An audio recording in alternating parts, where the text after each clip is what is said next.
अस्सलाम वालेकुम दोस्तों। सऊदी अरब के अंदर अगर आप हो तो ऐसे में एक वीडियो सोशल मीडिया पर वायरल हो रहा है जिसमें आपको बताया जा रहा है कि 50 साल बाद में सऊदी अरब में अब जो कफाला सिस्टम है उसको खत्म कर दिया गया है। तो इसको लेकर आपके मन में जितने भी सवाल होंगे वो लगभग इस वीडियो में कवर हो जाएंगे। अगर आप ये सोच रहे हो कि सऊदी अरब में कफाला सिस्टम खत्म होने के बाद में हम अपनी मर्जी से अभी अपना फाइनल एग्जिट लगा सकते हैं या नहीं लगा सकते हैं, इसके अलावा सऊदी अरब में रहते रहते अगर हमारा कॉन्ट्रैक्ट पूरा नहीं होता है तो ऐसे में क्या हम नई कंपनी में जा सकते हैं, तो ये सारे सवालों मतलब ये दो मेन सवाल हैं और इन्हीं सवालों के बारे में इस वीडियो में बात करेंगे। तो वीडियो स्टार्ट करते हैं और आपको शुरुआत से बताते हैं कि पहले क्या था। दोस्तों पहले यह था कि जो भी कफाला सिस्टम है उसके तहत आपको चलना होता था और वहां पर बड़ी बात यह है चाहे वो कोई गवर्नमेंट की सर्विस हो या कुछ भी हो, वहां पर पहले आपके कपिल और आपके कंपनी के ऊपर जो सिस्टम है वो लागू होता था। मतलब ये एक तरह से मान के चलिए कि अगर फायदा होता तो कंपनी कपिल को होता, वहां पर आपको सीधे कोई भी फायदा गवर्नमेंट की तरफ से नहीं दिया जाता था। यहां पर बेनिफिट बहुत सारे थे लेकिन आपको पता ही नहीं था, लेकिन अब कई बेनिफिट डायरेक्ट आपको दिए जाएंगे। दोस्तों यहां पर एक और बड़ा सवाल है, क्या सऊदी अरब में जो घर में काम करते हैं और किसान हैं उनके ऊपर भी नियम लागू होता है? तो दोस्तों अभी जो घर में काम करने वाले लोग हैं और जो खेती में काम करने वाले लोग हैं उन पर पूरी तरह से प्रभावित ये नियम नहीं है। लेकिन यहां पर अगर आप सऊदी अरब में किसी भी कंपनी में काम करते हो तो ये नियम आपके लिए लागू होते हैं, जिसके बारे में आगे हम आपको इस वीडियो में और भी डिटेल से बताएंगे। तो और भी आगे बढ़ने से पहले ही हम आपको बता दें कि सऊदी अरब में कफाला सिस्टम खत्म हो चुका है। कफाला सिस्टम में क्या था कि पहले जो है अगर आप सऊदी अरब में आते थे तो आपको लगभग 3 4 5 मौके दिए जाते थे, लेकिन जब आपका एग्रीमेंट हो जाता था पूरी तरह से और 3 महीने बीत जाता था तो उस पर आप कंप्लेन भी नहीं कर सकते थे। लेकिन अब यहां पर ऐसा नहीं है, पूरा सिस्टम बदल दिया गया है। पहले क्या था, अगर आपका इकामा 3 महीने तक नहीं बनता है, आपका प्रोबेशन पीरियड है तो उस महीने में उस टाइम में आप जो है अपना प्रोबेशन पीरियड के दौरान जो अपना एग्रीमेंट है उसको टर्मिनेट कर सकते थे। लेकिन वहां पर भी अगर कंपनी नहीं मानती है तो वहां पर आपको प्रॉब्लम हो सकती थी और कई कंपनियां और कई कपिल डिमांड बहुत बड़ी बड़ी करती थी, जैसे 10,000 15,000 5,000 रियाल भी मांगती थी कि आपका उसके बाद ही एग्जिट दिया जाएगा। दोस्तों यहां पर एक और सवाल बहुत ज्यादा लोगों के मन में रहते हैं, जो नए लोग रहते हैं, क्या सऊदी अरब में जो सप्लाई कंपनी है, घर खाता है या कोई भी डायरेक्ट कंपनी है तो उन कंपनियों के जरिए जो भी डिमांड किया जाता है वो क्या हक का है? दोस्तों वो हक का है। इसका रीजन ये है क्योंकि जब आप इंडिया से, बांग्ला से, पाकिस्तान से, किसी भी कंट्री से आते हो तो वहां पर आने से पहले जो भी आपको लेकर आता है, चाहे वो एक पर्सनल आदमी हो या कोई कंपनी हो या कोई भी एजेंट हो, तो ऐसे में वो जो भी हो वो आपके कंपनी कपिल से पैसा लेता है, चाहे वो थोड़ा लेता है या ज्यादा लेता है। टिकट का खर्चा, मेडिकल खर्चा, ये सारा खर्चा जो है लिया जाता है, चाहे वो सप्लाई कंपनी हो या कोई भी हो। तो यहाँ पर मेन बात ये है कि वो हक का ही मांगती हैं, लेकिन प्रॉब्लम ये है कि ये जो पैसा है वो एजेंट के हाथ में जाता है। एजेंट का मतलब ये है कि आप वहां पर भी पैसा देते हो, यहाँ पर भी पैसा देते हो, और जो एजेंट है वो उधर भी पैसा कमाता है और जाने के टाइम भी पैसा कमाता है।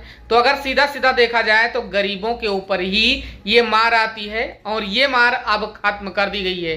दोस्तों एक और बात है, अगर आप इस वीडियो को देख रहे हो और आप चाहते हो डायरेक्ट कंपनी में आना तो ऐसे में आप डायरेक्ट कंपनी में भी आ सकते हो, सप्लाई कंपनी में भी आ सकते हो। इसमें अब आपको डरने की जरूरत नहीं है, आप जब चाहे तब अपना ट्रांसफर या अपना एग्जिट ले सकते हो। इसके लिए क्या क्या करना होगा उसके बारे में आगे हम आपको बताते हैं। सबसे पहला सवाल जिसके बारे में हम आपको बताए थे कि क्या सऊदी अरब में आपका कफाला हो जाएगा जब चाहेंगे तब, तो यहां पर अगर आप सऊदी अरब में आए हो तो नियम के अनुसार अगर आपका कॉन्ट्रैक्ट 1 साल का है या 2 साल का है तो आप कोशिश करें अपना कॉन्ट्रैक्ट पूरा कर लें, क्योंकि अगर आप कॉन्ट्रैक्ट पूरा कर लेते हो तो वहां पर आपको बहुत बड़ा बेनिफिट मिलेगा। आपको कंपनी आपकी हिसाब दे देगी और उसके बाद में जब चाहेंगे, मतलब जैसे ही कॉन्ट्रैक्ट खत्म होगा उसके बाद आप दूसरी कंपनी में ट्रांसफर ले सकते हो। पहले क्या था कि आपको परमिशन की जरूरत होती थी, चाहे किसी भी रीजन से हो, लेकिन परमिशन बहुत ही जरूरी। परमिशन का मतलब यह है कि नो ऑब्जेक्शन सर्टिफिकेट एक होता है कंपनी की तरफ से, वो जो है आपके पास होगा तो आपका ट्रांसफर आसानी से हो जाएगा। तो यहां पर ये बड़ी चीज है। लेकिन अगर यहां पर आपका कॉन्ट्रैक्ट पूरा नहीं होता है तो ऐसे में क्या आप अपना कफाला ले सकते हो? दोस्तों ये बड़ा सवाल है। अगर आप सऊदी अरब में हो और ऐसे में आप सोच रहे हो कि हमारा कॉन्ट्रैक्ट 2 साल का है, 1 साल का है और अभी पूरा नहीं हुआ है, तो क्या बीच में हम अपना कफाला जो है वो ले सकते हैं? तो ऐसे में ये सवाल बहुत ही इंपॉर्टेंट है और बहुत ही जरूरी है। इसलिए सभी लोगों को इस वीडियो को ज्यादा से ज्यादा लोगों तक शेयर करना चाहिए और ज्यादा लोगों को इसके बारे में जानकारी भी होना चाहिए। दोस्तों पहले ही हम आपको बता दें कि किन लोगों के ऊपर ये नियम लागू होता है, ये आपके लिए जरूरी है। तो यहां पर आपको बता दें कफाला ले सकते हो नहीं ले सकते हो। मान लीजिए आपको सऊदी अरब में 6 महीने से ज्यादा या 1.5 साल से ज्यादा हो चुका है, क्योंकि कॉन्ट्रैक्ट 1 साल या 2 साल का होता है, कभी कभी 3 साल का भी होता है, लेकिन 3 साल के कॉन्ट्रैक्ट बहुत ही कम होते हैं। सऊदी अरब में 2 साल 1 साल इस तरह से कॉन्ट्रैक्ट होते हैं। तो यहां पर लगभग 6 महीने से ज्यादा और 1.5 साल से ज्यादा अगर आपका कॉन्ट्रैक्ट हो चुका है तो ऐसे में क्या आप इस कॉन्ट्रैक्ट के कैंसिल कर सकते हो? दोस्तों इस कॉन्ट्रैक्ट को आप कैंसिल कर सकते हो, लेकिन यहां पर बड़ी चीज ये है कि जब भी आप कॉन्ट्रैक्ट कैंसिल करेंगे तो उसमें आपके लिए नोटिस पीरियड होगा। नोटिस पीरियड पर आपको ध्यान देना है। नोटिस पीरियड का मतलब यह है कि अगर नोटिस पीरियड आपके कीवा में नहीं दिखा रहा है तो आप को ये मान के चलिए कि डिफॉल्ट नोटिस पीरियड 30 दिन और 60 दिन होता है और इसी के बाद में ग्रेस पीरियड लगता है।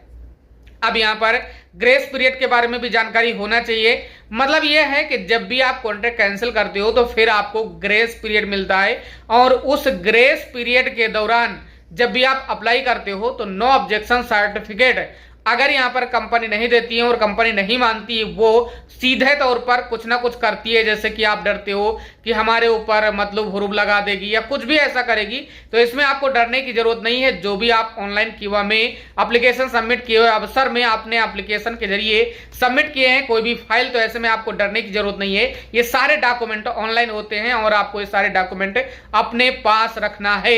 अगर आपको डर है कि मतलब कंपनी लगा देगी या कुछ इस तरह से करेगी तो यहां पर बड़ी चीज ये है कि मान लीजिए आपने अप्लाई कर दिया आधा साल के बाद में, 1.5 साल के बाद में आपने बोला कि हम इस कंपनी में नहीं काम करेंगे, कॉन्ट्रैक्ट पूरा नहीं हुआ और आपने अप्लाई कर दिया, तो ऐसे में क्या सवाल हो सकते हैं, क्या जवाब हो सकते हैं? ऐसे में यह होगा कि जब भी आप कॉन्ट्रैक्ट करने के लिए और कैंसिल करने के लिए जाएंगे नया पुराना, तो वहां पर क्या होगा कि आपको वहां पर ग्रेस पीरियड मिलेगा। ग्रेस पीरियड 30 दिन और 60 दिन का होता है। उस बीच में आपको एक नए कपिल नए कंपनी से बात करना होगा और वहां पर ट्रांसफर करना होगा। अगर यहां पर कंपनी कोई भी अड़चन बीच में लगाती है तो वो यही कर सकती है कि आपके ऊपर मतलूब लगा दे या कुछ भी करे, तो इसमें आपको घबराने की जरूरत नहीं है। आपको जो भी रूल्स उनको फॉलो करना है और अगर आपको कोई भी डाउट है तो मकतब अमल लेबर कोड जो भी वहां पर आप संपर्क कर सकते हो। इसमें आपको डरने की जरूरत नहीं। अगर कुछ भी केस करती है, कुछ भी दावा करती है तो आपको घबराने की जरूरत नहीं है। आपका अगर पैसा बाकी है तो आप वो भी लिखवाएं और सीधा आप जो है लेबर कोड में केस कर दें या मकतब अमल में जाके केस कर दें। ये आपके लिए जरूरी है। अगर यहां पर अड़चन लगाती है तो, अगर अड़चन नहीं लगाती है कंपनी तो यहां पर क्या होगा? अगर अड़चन नहीं लगाती है तो एक बार जब आप अप्लाई करेंगे तो कंपनी को मैसेज जाएगा। अब यहां पर मैसेज एक बार जाएगा, उसके बाद जो है वो जो सिस्टम है वो गवर्नमेंट देखेगा और उसके तहत आपको एनओसी जो है इशू कर दिया जाएगा, फिर आप अपना ट्रांसफर ले सकते हो। तो ये एक बड़ी खुशखबरी मान सकते हो। दोस्तों एक और बड़ी चीज है कि सऊदी अरब में कई लोग कई तरह से सोचते हैं कि यहां पर कफाला सिस्टम का मतलब यह है कि पूरी तरह से आजाद हो। पूरी तरह से आजाद नहीं हो, लेकिन अगर आप बीच में ऐसा करते हो तो कंपनियां भी अड़चन लगा सकती, लेकिन उन अड़चनों से आपको डरना नहीं है। फिर आपकी 100% जीत होगी और जो भी आपका मकतब अमल है वो पूरी तरह से आपको हेल्प करेगा, क्योंकि फेवर आपका अब रहेगा कानून के हिसाब से। दोस्तों चाहे सप्लाई कंपनी हो, चाहे डायरेक्ट कंपनी हो, कोई भी कंपनी हो, अब आप अपनी मर्जी से कहीं भी कभी भी किसी भी तरह से दूसरी कंपनी में ट्रांसफर ले सकते हो, चाहे आपका कोई भी काम हो, लेकिन पहले ही हमने आपको बता दिया है कि इन कामों में आपके ऊपर ये नियम नहीं लागू होता है। दोस्तों दूसरा सवाल जो सबसे बड़ा है, दूसरा सवाल ये है कि क्या हम फाइनल एग्जिट ले सकते हैं। पहले तो हमने कफाला के लिए बात कर लिया, क्या फाइनल एग्जिट ले सकते हैं। दोस्तों इसमें फाइनल एग्जिट भी ले सकते हो। आपको अवसर के माध्यम से, कीवा के माध्यम से अपना पहले कॉन्ट्रैक्ट कीवा के माध्यम से कैंसिल करना है, अवसर के माध्यम से फाइनल एग्जिट के लिए अप्लाई करना है। फिर आपको अगर कोई भी अड़चन आती है तो ऐसे में आप उसके लिए केस कर सकते हो और आगे ज्यादा टाइम नहीं लगेगा, 15 से 20 दिन में, 1 महीने में आपका फाइनल एग्जिट भी हो जाएगा। यहां पर ये बड़ी चीज है। लेकिन अगर आपके ऊपर हुरूब लग जाता, पहले कंपनी हुरूब लगा देती है और पहले आपके ऊपर केस लगा देती है, तो ऐसे में आपको लेबर कोर्ट ही जाना होगा। ये बड़ी चीज है और ऐसे में आपको आसानी से लगभग 90% कंपनियां जो हैं वो अब आपको फाइनल एग्जिट दे देंगी। इसमें आपको घबराने की जरूरत नहीं है, चाहे आपका कितना भी टाइम हुआ हो। लेकिन पहले आपको कॉन्ट्रैक्ट कैंसिल करना होगा, फिर आपको अप्लाई करना होगा, उसके बाद। लेकिन अगर कंपनी आगे बढ़ती है तो ऐसे में आपको कुछ टाइम लग सकता है। दोस्तों एक और बड़ा सवाल है कि सऊदी अरब में अगर यहाँ पर हुरूब लग गया है तो कितने साल का बैन होता है। हुरूब लगने पर अभी भी 3 साल का बैन होता है। इसमें आपको घबराने की जरूरत नहीं है। तो ये कुछ बड़े रूल्स हैं सऊदी अरब के। बाकी इन रूल्स को लेकर आपके मन में अगर कोई सवाल है तो जरूर कमेंट करें। वीडियो देखने के लिए आपको बहुत बहुत धन्यवाद। आपका दिन